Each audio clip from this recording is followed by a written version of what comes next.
رب اشرح لي صدري ويسر لي امري واحلل عقدة من لساني يفقهوا قولي. اللهم ربنا الهمنا رشدنا واعذنا من شرور انفسنا. اللهم ارحمنا بالقرآن العظيم. اللهم اجعله لنا اماما ونورا وهدى ورحمة. اللهم ذكرنا منه ما نسينا وعلمنا منه ما جهلنا وارزقنا تلاوته آناء الليل وآناء النهار واجعله لنا حجة یا رب العالمین آمین۔ اس وقت یہ ہے کہ اصل نماز یہی ہے، یہ سورہ فاتحہ۔ چنانچہ میں آپ کو حدیث سنا رہا ہوں جو صحیح بخاری میں بھی ہے، صحیح مسلم میں بھی ہے، جامع ترمذی میں بھی ہے، سنن ابی داؤد میں بھی ہے، سنن نسائی میں بھی ہے، اور بہت سی کتابوں میں موجود ہے۔ اور یہ عن عبادہ بن صامت رضی اللہ تعالیٰ عنہ، حضرت عبادہ بن صامت سے مرفوعا کہ حضور نے فرمایا لا صلاۃ لمن لم یقرأ بفاتحۃ الکتاب، اس شخص کی کوئی نماز نہیں ہے جس نے کہ سورہ فاتحہ کی تلاوت نہیں کی۔ اب اس سے ہمارے ہاں ایک بڑا اختلاف پیدا ہوا، وہ نوٹ کر لیجیے۔ ایک رائے یہ ہے آپ اگر علیحدہ نماز پڑھ رہے ہیں تو ظاہر بات ہے کہ آپ کو ہر رکعت میں خود پڑھنی ہے سورہ فاتحہ۔ جب باجماعت پڑھ رہے ہیں اب کیا شکل ہو، امام پڑھ رہا ہے سورہ فاتحہ تو کیا مقتدی کو بھی پڑھنی چاہیے؟ اس حدیث میں جو الفاظ کی شدت ہے اس کی بنا پر رجحان یہ ہوتا ہے کہ یقیناً اس صورت میں ہر شخص کو لا صلاۃ لمن لم یقرأ بفاتحۃ الکتاب، جس نے کہ فاتحہ کی تلاوت نہیں کی، قرات نہیں کی، اس کی کوئی نماز ہی نہیں۔ تو یہ موقف ہے امام شافعی کا، یہی مسلک ہے ہمارے اہل حدیث بھائیوں کا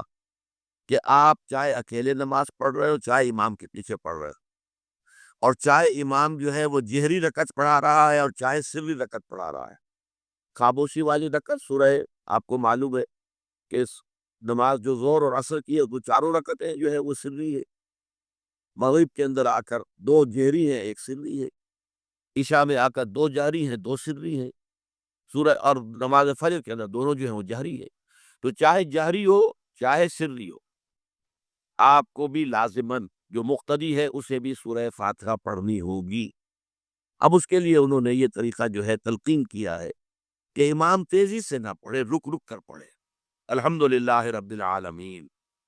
اس کے بعد اتنا وقفہ دے دے کہ جو مقتدی ہے وہ بھی کہہ لے اپنے دل میں یا اب پڑھ لے الحمدللہ رب العالمین الرحمن الرحیم۔ تو یہ رک رک کر پڑھنا، خاص طور پر اگر آپ کو موقع ہوا ہو کسی اہل حدیث امام کی امامت میں نماز ادا کرنے کا، تو آپ دیکھیں گے کہ بڑا فرق ہے۔ ہمارے جو حنفی امام الحمدللہ رب العالمین الرحمن الرحیم مالک یوم الدین ایاک نعبد و ایاک نستعین، چار آیتیں جو ہے وہ بھی ایک سانس میں پڑھ جائیں گی۔ لیکن یہ کہ عام طور پر جو اہل حدیث حضرات ہیں وہ رک رک کر ٹھہر ٹھہر کر پڑھتے ہیں، ترتیل کے انداز میں پڑھتے ہیں۔ یا پھر دوسری شکل انہوں نے ایک اور کی ہے، یہ آپ سعودی عرب میں جب کبھی نماز پڑھیں گے اور آپ پڑھی ہو آپ نے، تو وہاں آپ دیکھیں گے کہ امام جو ہے وہ سورہ فاتحہ پڑھنے کے بعد کوئی 1 منٹ جو ہے خاموش رہتا ہے، تاکہ آپ اب جو مقتدی ہے وہ اس وقفے میں وہ اب سورہ فاتحہ پڑھ لیں، پھر وہ قرات کرے گا، کوئی اور آیات اس نے شامل کرنی ہے تو بعد میں شروع کرے گا، درمیان میں وقفہ ہو۔ لیکن ایک مسلک یہ ہے، اور یہ مسلک جو ہے یہ در حقیقت قرآن مجید کی ایک آیت کے اوپر مبنی ہے۔ سورہ اعراف کے آخر میں فرمایا گیا وَإِذَا قُرِئَ الْقُرْآنُ فَاسْتَمِعُوا لَهُ وَأَنصِتُوا، جب قرآن پڑھا جا رہا ہو تو توجہ سے اسے سنو، خود خاموش رہو۔ اب یہ قرآن مجید کی آیت ہے، اس کی بنا پر ایک رائے یہ ہے کہ آپ امام کے پیچھے سورہ فاتحہ نہیں پڑھیں گے، پڑھا جا رہا ہے سنو اس کو، خود خاموش رہو۔ اور اس کے لیے وہ دلیل دیتے ہیں کہ یہ شکل ایک وفد اسی ہے، جیسے کسی بڑی شخصیت کے پاس اگر آپ کا کوئی وفد جاتا ہے، 8-10 افراد ہیں، ان میں اسپوکس مین ایک ہوتا ہے، وہ بات کرتا ہے، باقی سب لوگ موجود رہتے ہیں، سنتے ہیں۔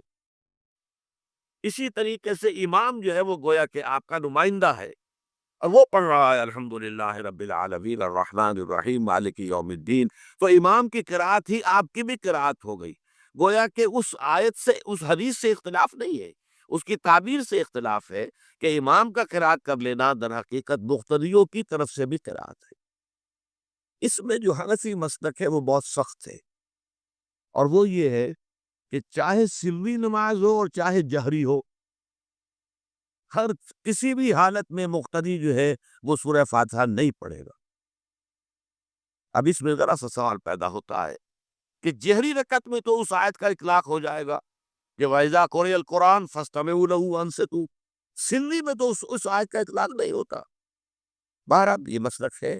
امام شافعی کا، ایک انتہا پر ہے،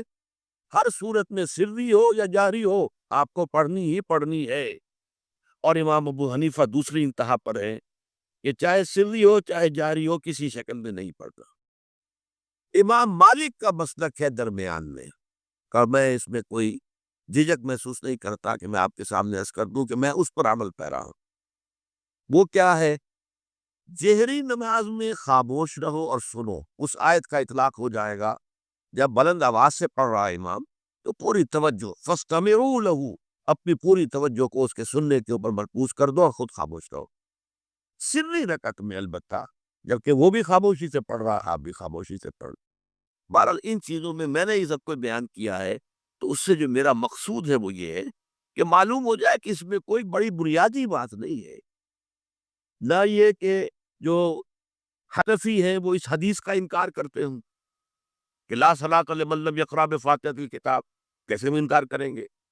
اور نہ ہی کوئی جو حنبلی ہے یا اہل حدیث ہے وہ قرآن کی اس آیت سے جو ہے وہ اختلاف کر سکتا ہے کہ اذا قرئ القرآن فاستمعوا له وانصتوا، لیکن یہ کہ اس کے پھر اس سے جو احکام کا استنباط ہے اس میں اختلاف ہو جاتا ہے، تو اس کو نہیں سمجھنا چاہیے کہ یہ کوئی بہت بڑی اہمیت والی بات ہے۔ جب اللہ سے دعا کی جاتی ہے تو عام طور پر کہتے ہیں اللہ اپنے حبیب کے صدقے میں ہمیں سیدھی راہ دکھا، اس کا موجودہ دور کے حوالے سے کیا کانسیپٹ ہے؟ جو کام بھی ہم اللہ کے ساتھ کریں وہ ایک عبادت کا جز ہو جاتا ہے، اور اس میں کامل پیروی ہونی چاہیے حضور کی اور صحابہ کی۔ یہ صحابہ سے ثابت نہیں ہے، اس میں یہ ہے کہ ذرا بھی ہم ادھر سے ادھر ہو جائیں گے تو خطرے میں پڑ جائیں گے، مشتبہات میں آ جائیں گے۔ جو چیز صحابہ سے ثابت ہے اس پر اتفاق کیجیے، جب اس میں کوئی محرومیت ہی کسی شے کی وجہ سے کم رہ گئے کہیں۔ اصل میں ہم ان چیزوں میں جو کوئی بڑھاتے چلے جاتے ہیں اس سے پھر گمراہی کے، اگر شروع میں وہ گمراہی نہیں بھی ہوتی تو گمراہی کا احتمال اور گمراہی کا امکان ہو جاتا ہے۔ تو کیپ آن دی سیف وے، اور سیف وے یہ ہے کہ جو بھی چیز دعا کے ضمن میں جو بھی دعائیں صحابہ کرتے تھے جس طور سے کرتے تھے، حضور کو میں نے یہاں پہ حضور کے ساتھ صحابہ کو ایڈ کر لیا ہے، کیونکہ یہاں تو حضور کو کہنا کہ حضور کے صدقے حضور کے واسطے یہ اے اللہ ہمارا یہ کر دے، تو یہ تو گویا کہ اگر ایسی بات صحیح ہوتی تو صحابہ کرتے، حضور تو نہ کرتے کہ میرے صدقے اے اللہ میری بات یہ قبول کر لے، لیکن صحابہ تو کرتے نا۔ لیکن یہ کہ یہ چیزیں ثابت نہیں ہیں، بس یہ دلیل میرے نزدیک اصل ہے۔ اب آپ اس پر عقلی دلیل لائیں نقلی دلیل لائیں، اس کا کوئی فائدہ نہیں۔ پہلے اصول طے کروا لیجئے، ما انا علیہ واصحابی، تین وہ ہیں جو حضور کے طرز عمل سے اور حضور کے صحابہ کے طرز عمل سے ثابت ہو جائے۔ کس اصول کو جتنا پختہ کر لیں گے پھر اس کے حوالے سے بھائی لا ثبوت تھا، بس ٹھیک ہے۔ آگے کی بات، کسی بزرگ کی بات، کسی صوفی کی بات، کسی ولی کی بات،